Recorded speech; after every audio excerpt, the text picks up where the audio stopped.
When the elevator doors opened on the 27th floor, the air was thick with the smell of Arabica coffee, and something else underneath it, stronger. The scent of expectations simmering beneath silence. It was the first Monday of June. VoltEdge Technologies was holding a special meeting to announce the new vice president of engineering. Rumors had been spreading all week. It's gotta be Madison. Some people texted me congratulations in advance. Others asked where I planned to take the team to celebrate. I just smiled. Let's wait and see. Truth is, I believed it too. For 8 years, I'd written the original blueprint for VoltCell X, the battery platform that helped VoltEdge win the national EV fleet contract. I'd saved the project from collapse 3 times, filed 2 patents under my name, and earned a state-level engineering award. A promotion wasn't a question, it was overdue. When I stepped into the conference room, the mood was equal parts formal and tense. Sunlight streamed through the glass walls, washing over everyone's faces like stage lights. A few colleagues waved. Logan winked. "Get ready for your speech, boss." I laughed, my heart beating faster than usual. Adrian Holt, VoltEdge's new CEO, stood at the head of the table, arms crossed like a director waiting for the final take. Next to him was a young man in a pale suit, Connor Vale, the chairman's nephew. He was fiddling with a laser pointer, looking like a student who'd accidentally sat in the teacher's chair. "First," Adrian began, voice calm and deep, "I want to thank the engineering team. Thanks to your hard work, VoltEdge achieved 42% growth this quarter." Applause filled the room. I clapped too. My throat was dry, but pride kept it steady. "And now," he continued, "the moment we've all been waiting for, the person who will lead VoltEdge into its next chapter." The room held its breath. Someone whispered my name. A hand rested on my shoulder. I smiled, ready to stand. Adrian looked up, light glinting off his glasses. "Congratulations, Connor Vale." The applause stuttered, awkward and short. I froze. Someone dropped a pen. Another coughed to hide the silence. I waited for someone to say it was a mistake. No one did. Connor stood up, grinning so wide it made the mic squeal. "Thank you, Mr. Holt. This is such an honor." A sigh slipped from somewhere behind me. Adrian patted his shoulder, then turned toward me. "Madison," he said, his tone dripping with syrup, "I want to give you a special thank you. You built the foundation of our technology. You brought VoltEdge this far." He paused, then smiled. "But we need a fresher vision for the future." Fresher. The polite way to say, "You're outdated." I looked at him, then at Connor, the same guy who once asked me if lithium batteries were made from seawater. Silence hummed through the vents. I stood up. "Thank you, Adrian." He blinked. "I'm sorry?" I smiled as if I'd just been promoted. I said thank you for reminding me that in this place, effort doesn't expire, but faith does. A few quiet gasps rippled across the room. Someone hid a laugh behind their screen. Connor fumbled with the laser pointer, its red dot jittered across the ceiling like an alarm. Adrian forced a smile, his lips twitching. "Don't misunderstand, Madison. This is part of our long-term strategy." "Oh, I understand," I said evenly. "Your strategy is to replace people who actually work with people who share your last name." Logan nearly choked on his coffee. The room froze solid. I gathered my notebook, clipped my pen. "Thanks again," I said softly. "Because if today hadn't happened, I might never have realized what my work was truly worth." Adrian tried to recover. "You should be proud, Madison. You built the engine. Connor will drive it." I didn't turn around. "Let's just hope he knows where the brakes are." A chair creaked. Someone cleared their throat to cut the tension. Too late. I stepped out of the room. The elevator doors opened like oxygen after a long suffocation. In the mirrored wall, I caught my reflection. Calm face, faint smile. Outside, the Texas sun burned bright. I stood by the glass tower for a moment, looking up. I used to think this was where I'd spend my life. Now, it felt like the final page of an old book. My phone buzzed. "Logan, you okay?" I texted back. I'm fine. Just wish I'd brought a red pen. I'd circle the word fresher in his speech. I slipped the phone into my pocket. Sunlight shimmered on the pond ahead. Something inside me closed, and something else opened. The anger was gone, replaced by a sharp, quiet clarity. I watched my reflection in Volt Edge's glass facade. The sunlight on my shoulder felt like a spotlight bidding farewell to a role well played. One word lingered in my mind: thank you. Not for them, for me, for having the clarity to smile instead of breaking. I turned away, leaving behind the echo of footsteps from a world I once thought was fair. A chapter closed. And you know what? Every new beginning sometimes starts with just two words: thank you. If you've ever had a day like mine, a morning when your hard work was dismissed, tell me, where are you listening from? I'd love to hear your story, and if you enjoy stories of quiet revenge, where justice is written with intelligence and silence, don't forget to subscribe. Trust me, this story's only just begun. I don't remember how I drove home that afternoon. All I know is by the time the seventh red light turned green, my foot was still resting on the brake. Austin was blistering hot, the sunlight bouncing off the windshield like boiling water. Inside the car, the smell of cold morning coffee mixed with old leather, an oddly unpleasant blend. I turned off the engine and sat still.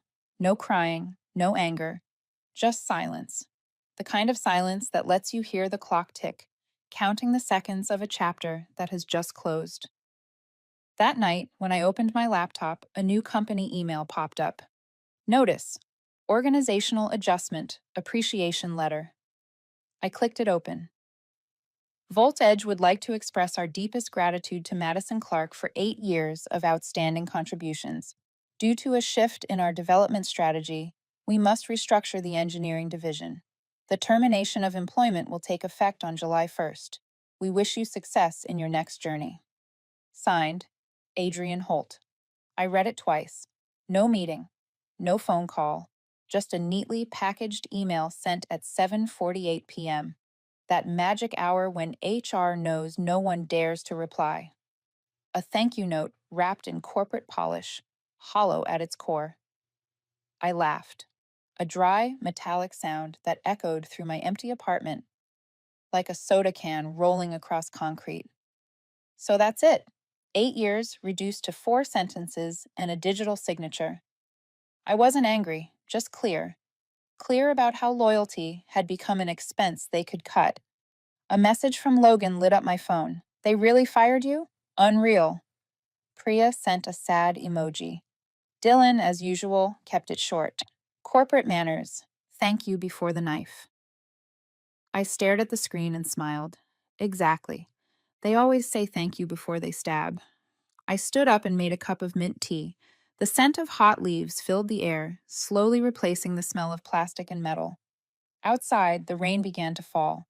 Each drop hit the window ledge like a cold metronome. I opened my laptop again. Volt Edge's internal system was still active. Adrian's first mistake: trusting protocol more than people. Messages flashed across the internal chat. Connor asked who had access to the old project data. A young engineer replied, "No one." Madison holds the original encryption key. I looked at that line and smiled. Not out of pride, just appreciation for life's timing. On my screen, I opened the folder. Archive. Private backup. A single file appeared. Eclipse Dynamics LLC. License DRX. My fingers hovered over the touchpad, heartbeat steady. I founded that company 2 years ago, the night Volt Edge announced a 30% cut to R&D. I was afraid they'd kill the Volt Cell project, so I filed the algorithm's core module under a separate legal entity, Eclipse Dynamics. I told myself it was just to protect my work, but deep down I knew I was preparing for a day like this. I opened the file. The clause appeared, clean and sharp. In the event of leadership change or termination of project oversight, all rights revert to the original architect until reintegration. I leaned back, eyes on the ceiling. It's strange. When they strip your title away, they sometimes hand you power they never understood. Adrian thought he'd erased me, but on paper, his termination of oversight had just triggered the reversion clause. I took a sip of tea. The bitterness spread slowly, like justice, unpleasant, but satisfying. My phone buzzed again, unknown number. I hesitated, then answered. A voice from HR, careful and gentle. Madison, I just wanted to confirm you received the letter. We're truly sorry. This is just restructuring. It's not your fault. I know, I said. Thank you for calling. Would you like to schedule an exit meeting? I think everything's already been handed over. You just haven't realized it yet. Silence. I could hear her breathing, searching for the next line on her empathy script. I hung up before she found it. The room went quiet again. Only rain. I stared at the blue glow of the screen and reopened Eclipse Dynamics. The signature was still there. Madison Clark, original architect. I touched the screen lightly. No anger, no resentment, just clarity. For the first time in years, the power was mine, not theirs. My father used to say, "Don't be afraid when someone slams a door in your face, as long as you remember where you kept the spare key." I smiled, looking out at the rain dissolving into mist. Tomorrow, Adrian would find out the system couldn't run without me. But tonight, I wanted peace. I turned off the lights, took one last sip of tea. In the darkness, the laptop screen glowed, the claws standing out like a quiet promise. All rights revert to the original architect. I whispered, then let's begin. People like to think great revenge begins with a perfect plan. The truth is, sometimes it starts with a sleepless night. 2 years ago, in the summer of 2023, VoltEdge announced a research department restructuring, which was just a polished way of saying budget cuts and shutdowns for any project that didn't make money fast enough. That evening, the lab looked like a graveyard of ideas. The fluorescent lights flickered, and the ceiling fan wheezed like a dying patient on life support. I sat alone in the cold room, watching the monitor flash thousands of lines of code slowly come to a halt, like the heartbeat of a system fading away. That's when I realized, if I didn't save it, no one would. I opened my laptop and started registering a small business. An hour later, the name Eclipse Dynamics appeared on the screen. A tiny company with a few $100s in capital, registered to a rented mailbox on South Lamar Boulevard. Founder? Me. It wasn't a reckless decision, it was instinct. The kind that grows in people who've worked long enough in places where ideas are treated like property waiting to be seized. I still remember one afternoon in a management meeting, a senior executive said, "Good engineers are replaceable, but ideas belong to the company." I nodded at the time, but in my mind, I marked that sentence like the location of a buried mine. A few weeks later, when the R&D budget was cut, I quietly moved the core algorithm of VoltCell onto Eclipse Dynamics' private server. It wasn't theft, it was preservation. Buried deep in the design documentation was a single overlooked line. This product remains under the inventor's ownership until formally purchased. VoltEdge had never purchased it. They just assumed I'd never be bold enough to keep it. I remember the moment I signed the registration form. Original architect, Madison Clark. My hand trembled, fear mixed with excitement, like crossing an invisible line only I knew existed. From then on, after my hours at VoltEdge, I worked for myself. Eclipse had no office, no staff, no signboard. Just me, a laptop, a handful of legal contracts, and a hidden, encrypted folder. Some nights I worked until dawn. I remember the rain tapping the windows, the quiet hum of the machine. I typed each line of code carefully, as if I were stitching together a fragile fabric that others might try to tear apart. The final line I wrote into the system was simple. If the operator is not the original creator, the system will automatically lock. I saved it. And at that moment, I knew I had built a fortress within VoltEdge's own walls. Months later, when I mentioned it to a lawyer friend, he just laughed and shook his head. "You've done something no one in that corporation ever thought of. You built a fence inside their house." I didn't reply. I didn't need to.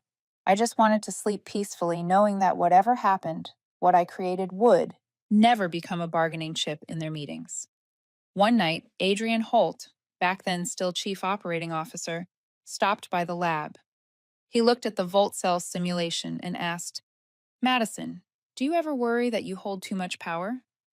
I smiled without looking up. I'm just keeping what's mine. He said nothing more. A week later, I was reassigned to a side project. That was the moment he started to suspect. But Adrian never understood the simplest truth. Power doesn't come from titles. It comes from knowing when to stay silent and when to prepare. Now, reading the ownership clause of Eclipse again, every word feels sharp and cold as a blade. It states that if project leadership changes, or if the project is terminated, all rights automatically revert to the original architect. And Adrian, with the stroke of his signature, fired me, just triggered that clause. Poetic, really. He thought he'd removed an outdated employee, not realizing he'd just unlocked my ownership of everything. I leaned back in my chair and took a sip of cold tea. The mint was bitter, but soothing. Outside, the Austin sky was pale gray, the wind brushing softly against the curtain. I opened my contacts and stared at the name Christopher Dalton, a former colleague, now at VoltEdge's rival, Ardent Dynamics. He was the only person besides me who truly understood how powerful VoltCell was. I didn't reach out yet. I just looked at his name and thought, sometimes justice doesn't need to be pushed. It finds its own way. My phone lit up again. A message from Logan. Connor said they're demoing VoltCell for investors this Friday. Should we warn them? I replied, no, let them flip the switch. I set the phone down and turned on some jazz. A slow, warm piano filled the room. I sat still, watching the light of the screen reflect off my cup. They thought I'd lost, but I was just waiting for them to activate the system exactly as it was designed. No sabotage, no threats, just letting their own rules run to their logical end. I started preparing, reviewing documents, renewing the patent, and confirming IP protections. Every step, every line matched perfectly, like pieces of a machine I had assembled years ago. Before going to bed, I sent a message to the legal advisor who helped me form Eclipse Dynamics. Just a few words. The reversion clause is active. Begin phase 2. Then I turned off the lights. In the dark, the glow of my laptop screen lingered, Eclipse Dynamics shining faintly on the black background. No stage lights, no audience, just the quiet certainty that the game had begun, and this time the rules were mine. Friday morning, I woke earlier than usual. Austin was heavy with gray, the kind of humid summer haze that makes you feel something is about to break. On the kitchen counter, my phone lit up. A message from Logan. Adrian's demoing VoltCell X today in front of the investors. They even invited the press. Connor's bragging that he's about to prove the future of energy. Guess that future doesn't include you.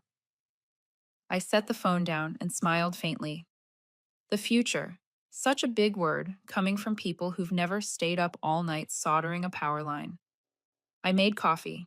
The grinder's roar filled the kitchen, sharp and loud, like the lab machines I used to start every morning. On the table, my laptop came to life. The headline flashing on the news feed read, VoltEdge unveils breakthrough battery tech. CEO Adrian Holt promises live demonstration.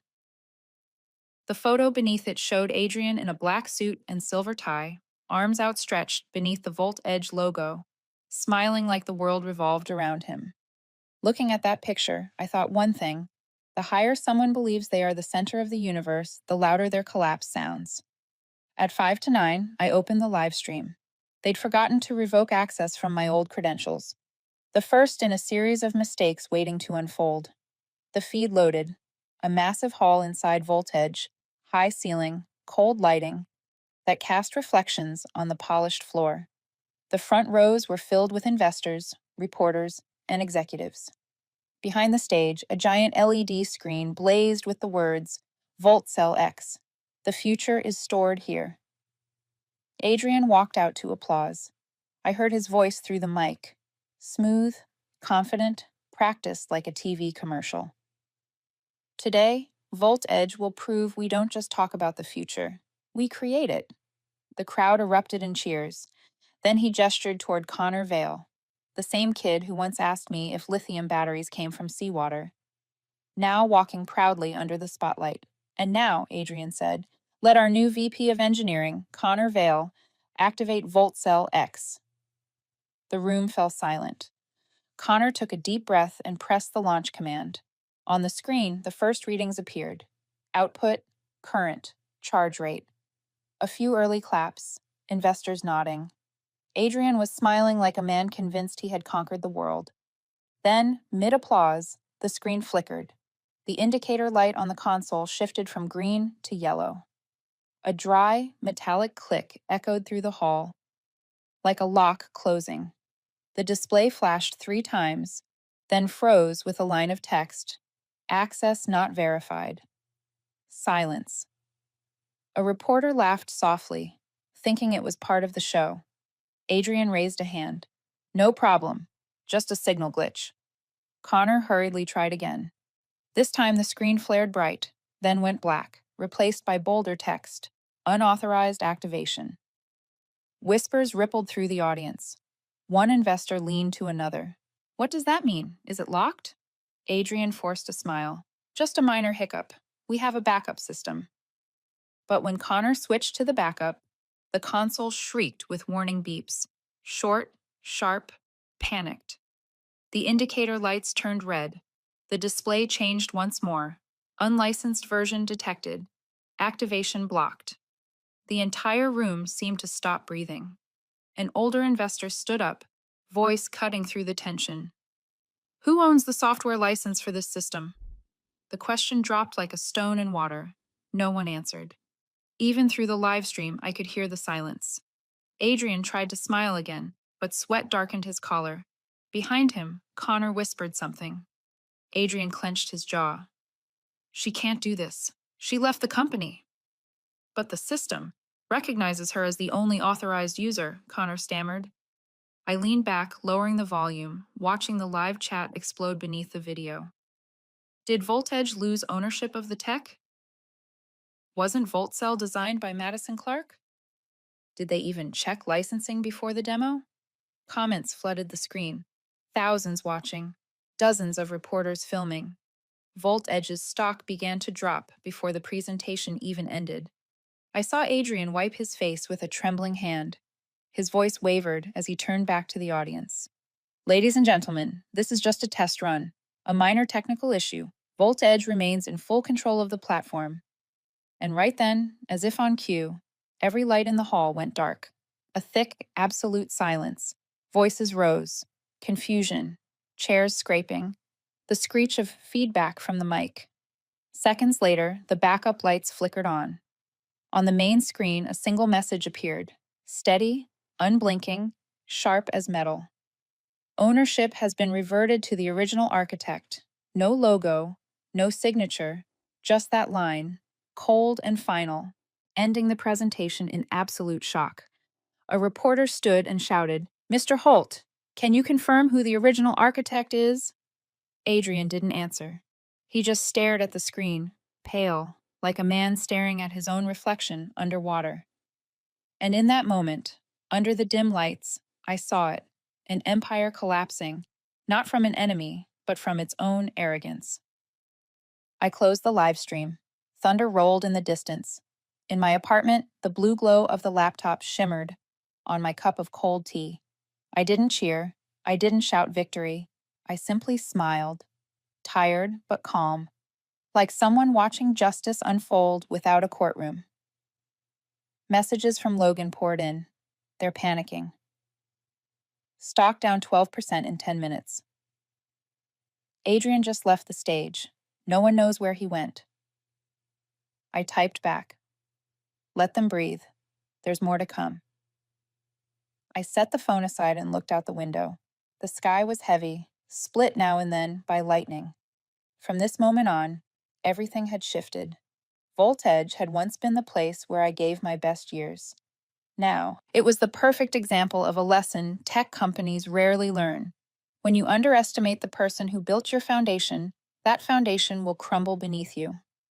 I took the last sip of tea and whispered to myself, Thank you for the performance, Adrian. You just proved I was never wrong.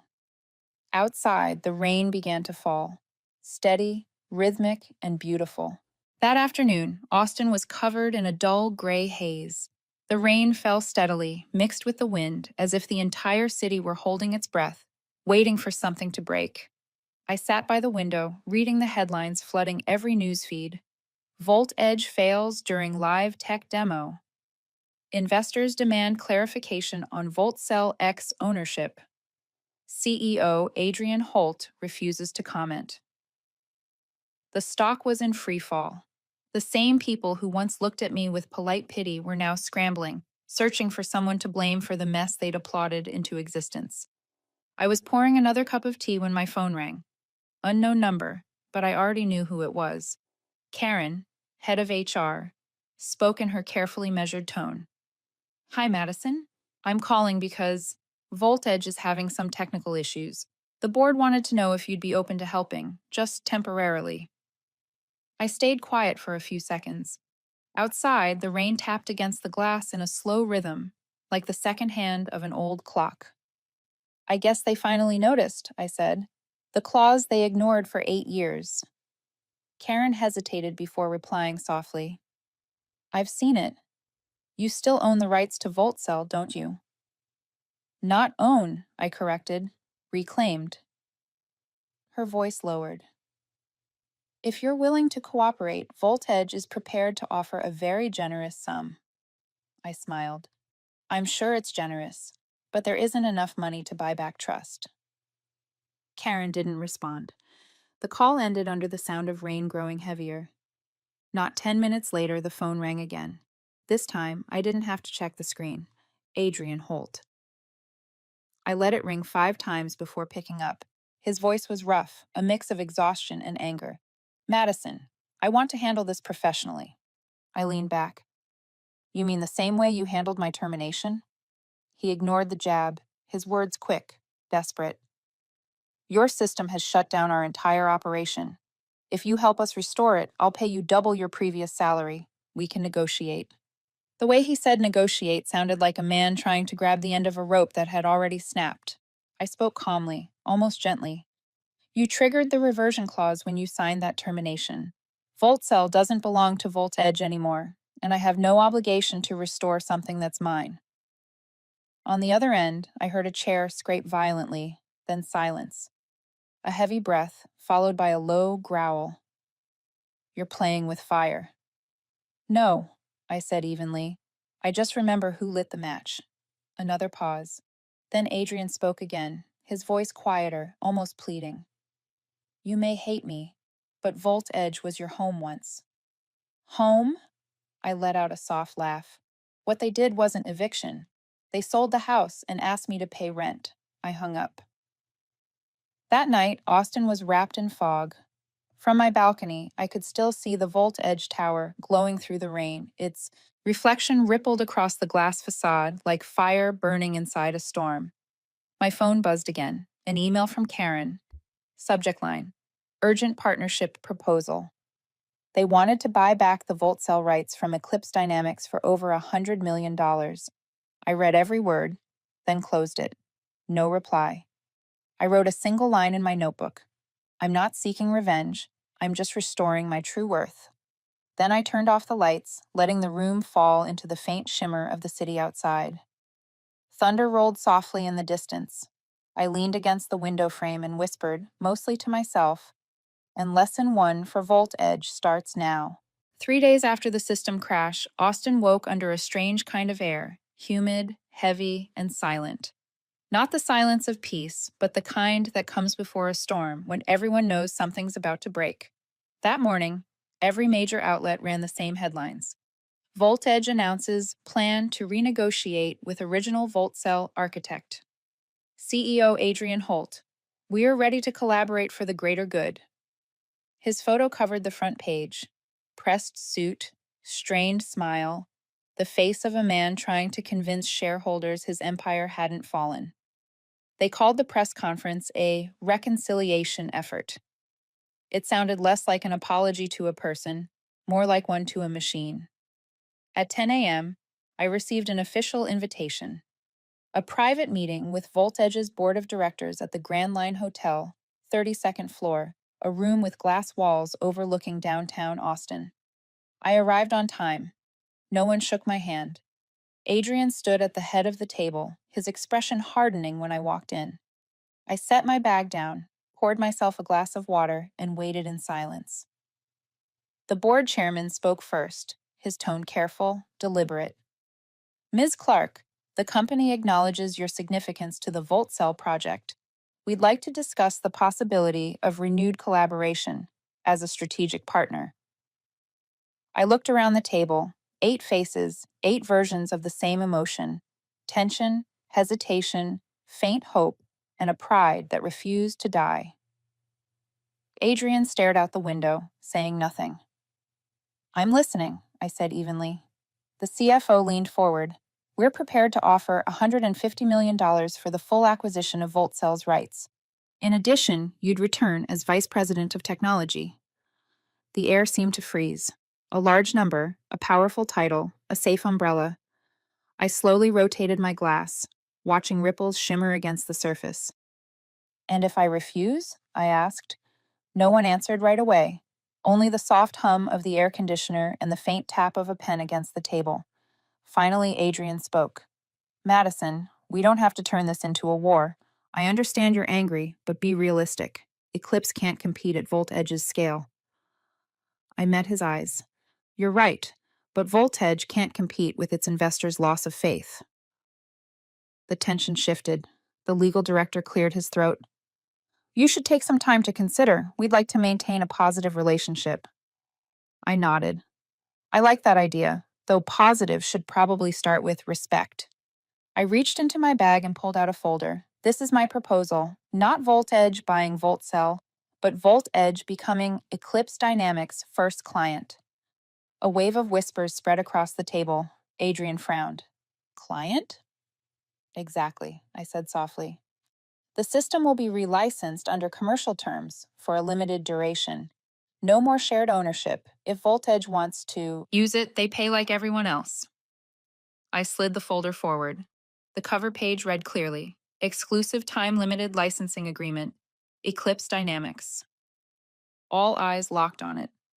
The chairman flipped through a few pages and stopped at a clause. The purchaser agrees not to access or modify the original source code. All updates, maintenance, and audits are the responsibility of Eclipse Dynamics. Adrian exhaled sharply, voice low. You're turning VoltEdge into a customer of the very technology you created. Don't you find that ironic? I looked at him, calm. No, I find it fair. Another board member spoke, cautiously conciliatory. Ms. Clark, this is unconventional, but if it stabilizes the company, I'm willing to review it. I stood. Thank you. Please review it carefully. The final clause includes a deadline. Deadline. Yes. 72 hours. After that, Eclipse signs an exclusive deal with Ardent Dynamics. Silence filled the room. Thick. Absolute. Even the air felt still. Adrian's hands tightened around his chair, his face darkening. I tilted my head slightly, my tone light as air. Last time you signed too fast without reading the fine print. Don't make the same mistake again. I gathered the remaining documents and walked out. Behind me, they stayed motionless. People who once moved millions now frozen, counting every second. When the elevator doors closed, I took a slow breath. It wasn't triumph I felt, just closure. The quiet weight of someone who had finally ended a chapter with her own signature. Below, the city of Austin glimmered under sunlight. I pulled out my phone and opened the mirrored contract already sent to Ardent. Status: pending, awaiting signature. I smiled. If VoltEdge hesitated, they wouldn't just lose the technology, they'd lose the future they once believed was theirs. And me? I didn't need revenge. I only needed the truth to finish the job. That night, Austin glowed like a massive circuit board. Tower lights, car lights, bar lights, all blending together, reflecting off the Colorado River like data streaming through a giant processor. I sat in a small cafe on the 20th floor of the Riverview building, facing the VoltEdge headquarters across the water. Their logo was still lit, as if to prove the empire hadn't lost power yet. On my table, my laptop was open. The VoltEdge contract read, Viewed, no response. Below it, the parallel contract with Ardent Dynamics displayed a colder line. In negotiation, draft updated. I took a sip of coffee. Bitter. Just enough to stay sharp. Exactly how I liked it. My phone buzzed. A message from Chris Dalton, Ardent's representative, and an old friend who'd left Voltage years ago. Eclipse is doing great. The Ardent board's ready to sign, just waiting on your final confirmation. Be honest. Do you actually want Voltage to still have a chance? I looked across the river. The lights on the Voltage tower shimmered faintly. There's always a chance, I typed back. It just expires. The next morning, Tech Finance ran a full-length piece. Voltage's 72-hour countdown. Can they reclaim Voltcell? The reporter painted it like a race against time. Shareholders panicking, investors threatening to pull out, competitors circling. They called me the hidden architect, holding the key to the future of clean energy. I didn't care for the title, but I didn't deny it either. If they wanted to frame it as a power struggle, I saw no reason to explain that all I ever wanted was fairness. By day 2, Voltage began to move. A corporate attorney emailed me. Polite, measured. We'd like to renegotiate the licensing terms. The board hopes both parties can continue developing Voltcell together. I read it, but didn't reply. An hour later, another email arrived. This time, the number had increased. 200 million. Still, I said nothing. By afternoon, rumors started spreading. Voltage was preparing to sue Eclipse Dynamics for unlawful possession of intellectual property. I just smiled. They still didn't understand. The only thing I'd ever kept was the dignity they threw away. That night, I met Chris Dalton at Ardent's office. No ceremony, no paperwork, spread across the table. Just two people who'd both been discarded by the same system, sitting across from each other again. Chris asked, "You're sure you want to go through with this? Once you sign with Ardent, Voltage won't recover." I met his gaze. "They fell on their own. I just stopped holding them up."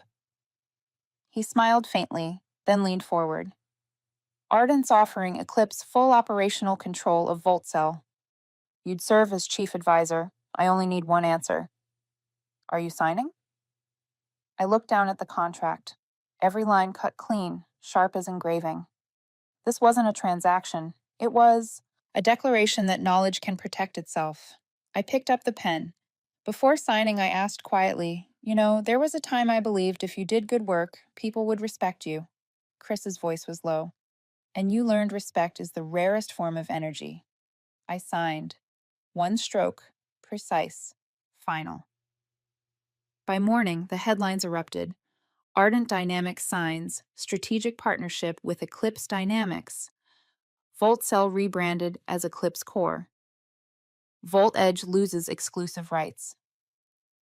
The article called it one of the largest ownership shifts in the history of the U.S. energy sector. I didn't watch the news. I just opened my inbox. Among hundreds of congratulations sat a short, unsigned email with no subject line from Adrian Holt. Only one sentence. "You won, but are you happy?" I read it several times. Then I typed my reply. "No, I didn't win. I just lived by something you never understood." Send. That afternoon, I went back to the same cafe. From the window, I could see the Voltage building. The logo now dim, only a few floors still lit. Reporters clustered outside, waiting for a statement. I sat quietly, listening to the clink of cups, the wind slipping through the window frame. No victory marches, no fireworks, just the calm of someone who'd placed the final brick on the wall of her own justice. I whispered to myself, every system has its failsafe. People do too. You just have to remember how to trigger it. I stood, packed my things, and turned to leave. On my phone, a notification appeared. Voltage files for corporate restructuring. I smiled faintly. No applause, just the sound of wind sweeping over the river. A reminder that every ending, no matter how loud, always fades into quiet. The news of Voltage filing for restructuring spread like a lightning strike. By the next morning, every financial outlet was screaming the same headlines. VoltEdge loses operating rights to VoltCell. Company declares emergency restructuring. CEO Adrian Holt faces emergency board meeting. Investors ask, what really happened inside the tech empire? Television networks looped the same footage. The front gates of VoltEdge headquarters swarmed with reporters. I watched it in silence, the glow from the screen reflecting on the cup of cold coffee beside me.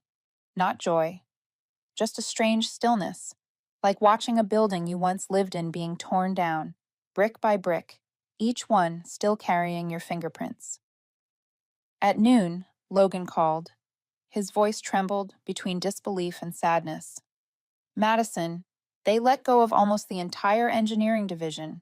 Adrian was forced to resign. He walked out today. No one said goodbye. I listened quietly, the wind faint through the phone. What about you? I asked. I turned in my notice this morning. A few of us from the old team are leaving too.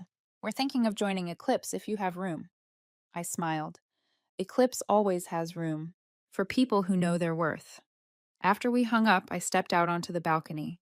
Austin's sky was clear after the rain. The towers reflected sunlight so bright it made my eyes ache. The city felt like it was starting over, though I'd done that years before they ever thought to. By 3 p.m., an internal memo leaked online. Adrian Holt resigns as CEO of VoltEdge Technologies.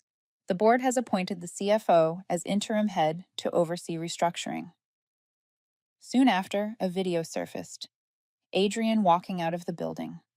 No reporters shouting, no employees waving goodbye, just wind sweeping through the empty parking lot, rustling discarded newspapers around his feet. I watched it 3 times, not out of satisfaction, but to remember the feeling. The moment someone who thought himself untouchable bowed to the consequences of his own choices. For a second, I wondered, if that day he hadn't said efficiency matters more than loyalty, would things have been different? Probably not. People who think they own everything always forget loyalty can't be written into payroll. By late afternoon, a journalist I used to know called. Ms. Clark, he said, we're publishing a feature on the fall of VoltEdge. If you'd like, you can share a few words about your journey. I thought for a moment, then said, just print one line for me. Not about me, about that company. What line? He asked. VoltEdge didn't collapse because of technology. It collapsed because it forgot the people behind the technology. He went silent for a few seconds, then said quietly, thank you. I knew he'd print it exactly as I said, and I wanted him to, because sometimes justice doesn't need to shout. It only needs a truth that can't be edited. That evening, I returned to the Eclipse office. No longer the tiny apartment it once was, but a full 12th floor suite in a new building. Warm lights, steady hums of keyboards, the rhythm of a company alive. On the wall, the new logo glowed. Eclipse Dynamics, the letter E shaped like an orbit. I stood there for a while. Sometimes the brightest light comes from what was once in the shadows. Lynn, my assistant, approached. Madison, the engineers from VoltEdge just arrived. They said they're ready to start tomorrow. I nodded. Give them space, but remind them. Here, every blueprint bears the name of its creator. No one gets erased. Lynn smiled. Message received. Through the glass, the last light of sunset was fading behind the old skyline. Across the river, the VoltEdge sign still flickered, faint and uneven, like the final bulb in an empty room. That night, I sat alone, writing in the old brown leather notebook I'd kept since my engineering days. On the page, I wrote, I don't need to prove they were wrong. I just need to prove that silence can have weight. I closed the notebook and looked up. The breeze through the window carried the first, cool hint of fall. Somewhere outside, a car passed, its taillights reflecting red across the glass. Everything was finally still. No tension, no anger, just the calm of someone who'd settled the debt between justice and self-respect. I knew the press would keep talking about VoltEdge tomorrow, but for me, that story was over. Because when an empire falls, it isn't the end. It's the opening line for those brave enough to rewrite the rules. And I was simply the first to pick up the pen, The news of Voltage filing for restructuring spread like a lightning strike. By the next morning, every financial outlet was screaming the same headlines. VoltEdge loses operating rights to VoltCell. Company declares emergency restructuring. CEO Adrian Holt faces emergency board meeting. Investors ask, what really happened inside the tech empire? Television networks looped the same footage. The front gates of VoltEdge headquarters swarmed with reporters. I watched it in silence, the glow from the screen reflecting on the cup of cold coffee beside me.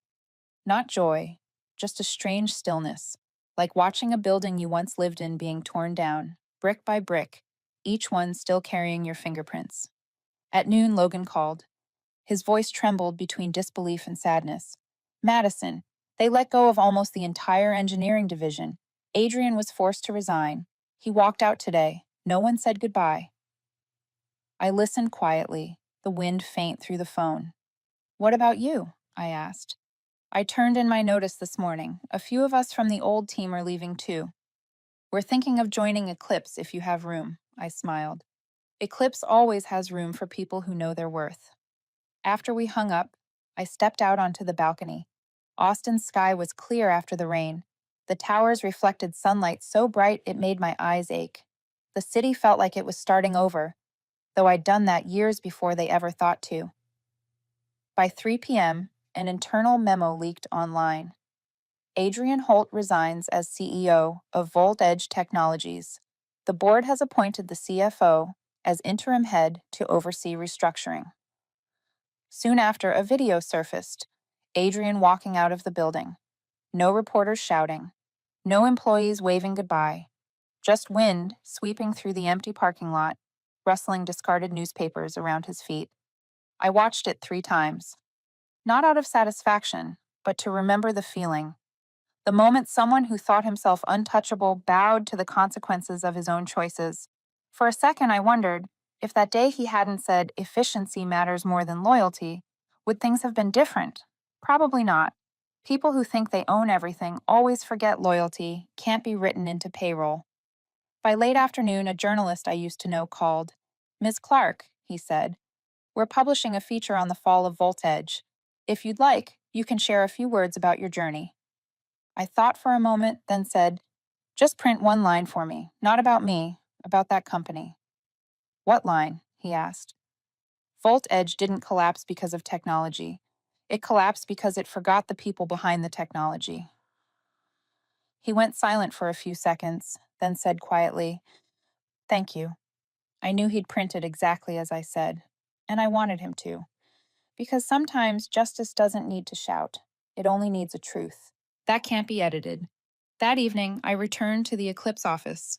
No longer the tiny apartment it once was, but a full 12th floor suite in a new building.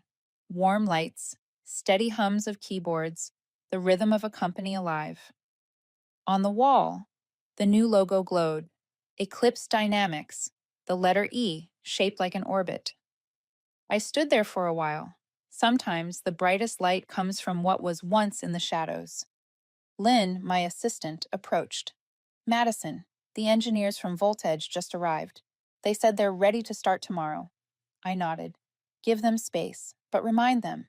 Here, every blueprint bears the name of its creator. No one gets erased. Lynn smiled. Message received. Through the glass, the last light of sunset was fading behind the old skyline. Across the river, the VoltEdge sign still flickered, faint and uneven, like the final bulb in an empty room. That night, I sat alone, writing in the old brown leather notebook I'd kept since my engineering days. On the page, I wrote, I don't need to prove they were wrong.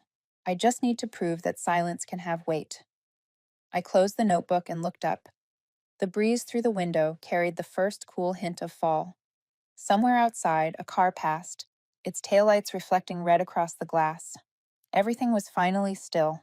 No tension, no anger, just the calm of someone who'd settled the debt between justice and self-respect. I knew the press would keep talking about VoltEdge tomorrow, but for me, that story was over. Because when an empire falls, it isn't the end. It's the opening line for those brave enough to rewrite the rules. And I was simply the first to pick up the pen. 3 weeks after Voltage filed for restructuring, fall arrived in Austin. The air was cool enough that you could see your breath dissolve into the morning mist. Every morning, I still walked along the river, an old habit I hadn't quite replaced. Across the water, the Voltage Tower still stood, silent. Its logo is dimmer than before, the glass no longer catching sunlight the way it used to. Looking at it, I didn't feel satisfaction, just peace. A late peace, but deep enough to make me understand that true justice doesn't need to be granted. It arrives when you stay steady long enough. Eclipse Dynamics was growing faster than I ever imagined.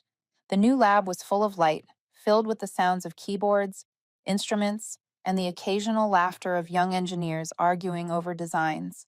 I no longer sat in a quiet corner. Now I walked among people who had once been the old parts of Voltage, the ones who understood the value of truth, of work, and of having your name on what you built. One morning, Lynn, my assistant, set down a fresh newspaper on my desk. The front page showed me at the signing ceremony for a clean energy partnership with the Department of Transportation. The headline read, Eclipse, from Voltage's ashes to America's new tech icon. I looked at the photo, then set it aside. Once, words like that would have made my heart race. Now they didn't. Because I'd learned, the point isn't to be seen, it's to be understood. That afternoon, I received something rare these days, a handwritten letter. It was from Logan, the young engineer who once texted me, "You're smiling right now, aren't you?" His handwriting was still slightly tilted, careful and sincere. I just wanted to say thank you. Because of you, I learned that loyalty isn't obedience. I'm leading a new design group now. We're naming our module Integrity Core. I hope that's okay. I folded the letter, holding it between my hands for a moment. Maybe that was VoltCell's true legacy, not the technology, but the trust it left behind. That night, I sat alone on the rooftop, looking out over the city glowing below. Every light in those windows told a story, some just beginning, some ending. I had ended once too, and thought it was over, but sometimes endings are just a different shape of beginning. I remembered that morning when Adrian told me I was no longer aligned with the company's vision. I remembered packing my files, standing tall, and saying 2 words, thank you. Not because I was weak, but because I knew every storm leaves silence behind, and in that silence you finally hear yourself. Now I felt no anger. If that morning hadn't happened, there would be no eclipse. If not for their arrogance, I would have never discovered how far my limits reached. And without those 2 words, thank you, I might have reacted like everyone else, loud, furious, swallowed by my own rage. The wind brushed through my hair. I closed my eyes, listening to the sounds of Austin's night, a distant horn, a train crossing the bridge, and somewhere, soft jazz from a cafe below. If someone asked whether I had regrets, I'd say no, because justice isn't about making others fall. It's about making truth visible. I don't need them to admit they were wrong. I just need them to understand that every line in a contract, every clause ignored, carries power. The power of the one who wrote it, the one who believed in their own worth. Once, a reporter asked me, if you could go back to that day, would you still say thank you? I smiled and said, I would. But this time I'd add one more line. Thank you for giving me a reason to begin again. When the clock struck 11, I stood and looked toward the horizon. The Eclipse logo glowed against the night sky, blending with the stars into a soft, steady light. In that moment, I felt something simple yet profound. I had nothing left to prove. Everything that needed to be said, I'd said through action. Everything that needed to be written, I'd etched into code, into clauses, into the quiet decision to build instead of destroy. Because sometimes the strongest form of defiance isn't striking back. It's standing tall, smiling, and building something better. I rested my hand on the railing and whispered, this isn't victory, this is recovery. Then I turned, stepping inside as the lights dimmed behind me. The room grew dark, lit only by the city beyond the glass. And there, in the calm of the night, I knew. The story had finally closed. not with collapse, but with peace, because every right choice, no matter how quiet, leaves its own echo.